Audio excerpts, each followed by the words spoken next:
Well, thanks so much for joining us this afternoon. We're obviously heading into a big weekend at Bristol Motor Speedway, the regular season finale for the NASCAR Xfinity Series. Why don't you just kick us off by giving us your thoughts heading into the weekend? Yeah, like you said, a pretty important weekend for us. It's the difference of 5 playoff points. Been a tough month in August, just almost losing 100 points in 2 races. Really derailed kind of our hopes for that, or at least our comfort for that. I would say in the Xfinity Series, 5 points. It's not that it's harder to make up than in the Cup Series, but the amount of cars that gains stage points, realistically, anybody that you're going to be racing against in the Xfinity Series gains stage points. So your gains are cut in half. So we really have to have a standout day under normal circumstances for us to be able to clinch this, or at least get it to where it's tied. So that's obviously the mindset, but the best way I can offset those 5 playoff points as well is to win the race. So either way, pretty fun weekend ahead, at least for those watching. And it's been good for our team to kind of get us in playoff mode already. The last 3 weeks have been all about points, and the next 7 weeks are going to be all about points. So I think that's the underlying positive from all of it is we're certainly ready for the playoffs to come Vegas. Right. We will go into questions now and start off with Bob Pockris. Go ahead, Bob. Yeah, Austin, you mentioned playoff points, I think 20 times there.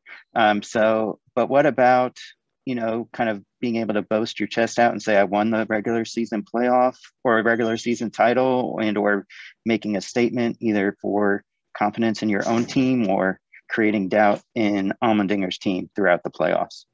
Well, I certainly think anytime you can win a race, it's obviously great. I think the regular season championship is one of those things that it means the most to the person who got it, and everybody else, it's, kind of shrug it aside and take your points and go on.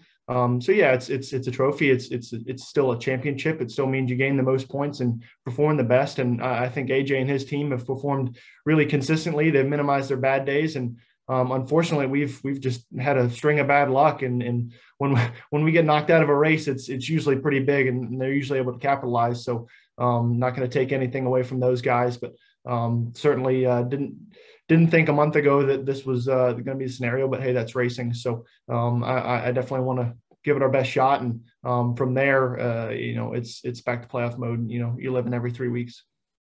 Yeah. So do you feel like, does it matter at all mentally for either your team, whether you finish first or second when you go into the playoffs?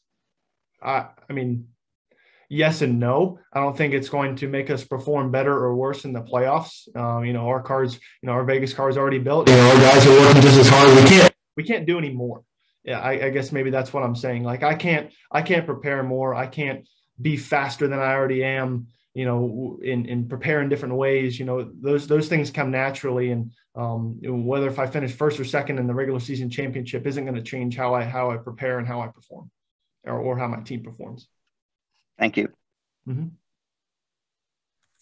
All right. Our next question will come from Nathan Solomon. Go ahead, Nathan. Yeah, Austin, thanks for your time today. When talking about full-time Xfinity Series driver, you and AJ have obviously been the class of the field this season. Now, with you headed into Cup next year, how beneficial is it to race against AJ for a championship? An experienced Cup Series road course racer, kind of in a way the same racing style as yourself. Well, I think if there's anything AJ's done this year, it's just that he's proven he's not just good on the road courses, and I can obviously relate to that. But they've been incredibly consistent, and he's certainly pushed me. I mean, even when he was part-time, it's great to be against the best. And no matter what I've raced in throughout my career, whether if it's been in NASCAR, or in sports car racing, even having teammates, I look back to when I raced in Pro World Challenge in 2016, and I had Alvaro Parent, McLaren factory driver, a really established guy as my teammate. When I've got a rabbit to chase, when I've got someone that's very well respected in the industry, and I'm trying to grow myself as a driver, those are the best situations you can be in. Just like having Cup guys come and run Xfinity, it's a better gauge for Cup owners and Cup drivers to understand, what's coming up next. So it's been a great opportunity to race against him. I've really enjoyed it. I think he and I get along fairly well, and at least understand each other. And it's going to be a fun next couple of weeks for sure. Thanks. Good luck this weekend. Thank you. Next, we'll go to Zach Albert. Go ahead, Zach. Great, thank you. Austin, are you a believer in momentum? I don't know if that matters or not when you're heading into the playoffs, or if it kind of gives you an opportunity to kind of have a fresh slate and kind of try to shake off some of the things that you referenced that happened in the last few races kind of leading up to this. Yeah, I mean, certainly I feel like momentum is more important for everybody else. You know, if a certain team's starting to win a lot of races, all you start to think about is that certain team winning those races. I think momentum affects those around you more than it does your own team. So I would say yes, but at the same time, I am, if I'm superstitious about anything, I am a believer in the law of averages. I feel like I said that when we were in Daytona and got wrecked out. So I don't know what that means for our playoffs, but otherwise, yeah, like I said before, I don't feel like we can't try any harder than we already are. We can't, bring any better cars. We're doing a great job, and I'm proud of my team and proud of what we've been able to accomplish so far this year. We just have to keep going in that direction. Gotcha. And I'm not sure if you had a chance to really dig into the 2022 Cup schedule that was released yesterday. Anything jump out at you from that in terms of places you're looking forward to either going to the first time or returning to? I think Gateway is a great addition to the schedule. Obviously, the IndyCar race there has been really popular, and it always seems like they do a great job of promoting that race. So I think a Cup race there will be great as well. And I raced there in trucks. I did a test there in the trucks, and I really liked it. I think the only difference since I was there last was they paved the two corners for some tire issues that IndyCar was dealing with. But nonetheless, I think it's a fun racetrack, and I think it'll suit our cars well. Great, thank you. Next, we'll go to Dustin Long. Go ahead, Dustin. Thank you. Austin, how has this year challenged you? I think in a lot of different directions. Some of it's been trying to either increase my level of focus in certain areas or increase my level of attention in certain areas, and by that I mean with the sprinkling of Cup races, trying to maximize those opportunities that anyone in this sport would kill to have. And I feel like I've done that effectively well, probably 80% of the time, trying to maintain 100% focus on the Xfinity side. That was more of a challenge than I probably anticipated. Just going back and forth between the two, and maybe that's because of how much I already put in, that it's hard to do that 2 times in a week.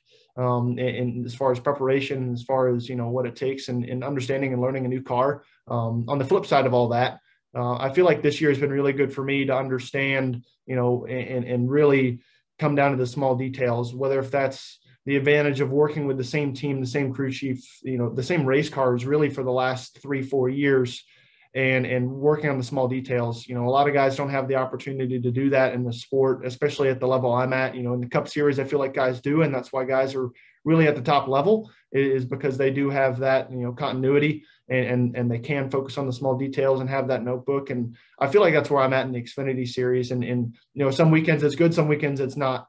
Some weekends it might lead us down the wrong path, but either way, I learned from it. And I think that's been a valuable experience, because I think my ability to perfect those situations is going to be what sets people apart when you're racing at the highest level. And I feel like having that experience, maybe at a lower level of competition, is pretty valuable to where when I do get to that point racing in Cup, I can reference that, and I can have a process, and I can look out for the right details.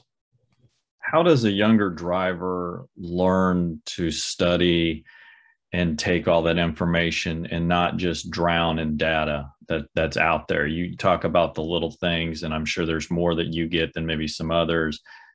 How do you learn what to study, and how do you learn not to be overwhelmed by that?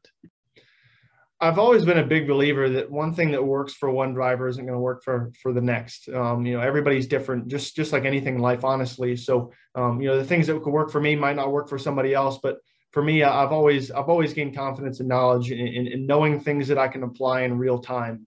I feel like I've become a lot more self-aware probably in the last 6-7 years of my racing career than I was in the first 3 or 4. And some of that's just maturity, some of that's getting older. But nonetheless, I feel like that's where I've grown the most, and being able to apply that knowledge in real time, and being able to apply that knowledge, even beforehand, and kind of predict what's happening, and be proactive instead of reactive. Because otherwise that knowledge is useless. If you can't apply it, it's useless. So giving myself either things to cue off of, communicating with my team to where things are very uniform. And I think building that team dynamic's been important for me. And I do have a close relationship with my guys, whether it is my crew chief, my engineer, my spotter, my road crew, whatever it may be. I feel like those things, help me apply those details and that knowledge in real time. And can you give me a sense of like, okay, so Saturday, I'm guessing, you'll get to the track at an early time, and it'll be several hours before the race starts. So what, is there any more prep work to do? Is it just going over things? Again, in this world with no practice at most races, you've got all this extra time before events. I'm curious, is there much studying, or is all the studying, it needs to be done before Saturday, and all the review needs to be done before Saturday before you get to the track because it's not going to help you? Or how do you try to process that? So when I was a student in school, I was never unless I had to, I was never a last minute studier for a test, unless it was just memorization of facts. Like I never studied for any math tests, because if you didn't know the math, if you didn't know how to use those formulas, apply it in the questions they're going to be asked, you're not going to know it in the next 8 hours.